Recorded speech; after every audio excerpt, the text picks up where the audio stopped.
1 litre তেলের জন্য 20টা filling station বদলাইতে হয়। 1 লিটার তেলের জন্য ঘন্টার পর ঘন্টা সারা বাংলাদেশের শত শত পাম্পে, ফিলিং স্টেশনে মোটর সাইকেল গাড়ি নিয়ে ছেলে পেলে দাঁড়ায় রয়েছে। আপনি গিয়ে দেখেন।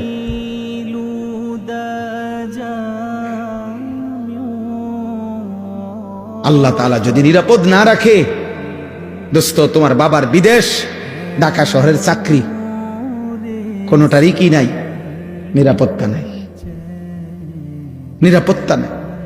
গোটা মধ্যপ্রাচ্যের সবচেয়ে সুখে, সবচেয়ে বেশি বিলাসিতা, সবচেয়ে বেশি সমৃদ্ধি, সবচেয়ে বেশি প্রাচুর্য মধ্যপ্রাচ্যের মধ্যে, গালফের মধ্যে সবচেয়ে বেশি যাদের ছিল দুবাই, যারা মনে হয় যেন সুখের সাগরে ভাসে।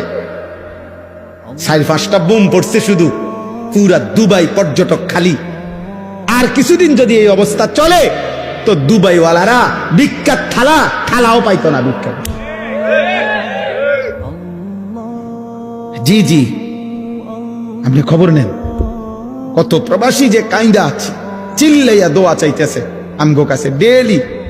প্রবাসীর বাবা, প্রবাসীর ছেলে, মা কাঁদতেছে, আহা আমার ছেলের না জানি কি হয়, না জানি কি হয়।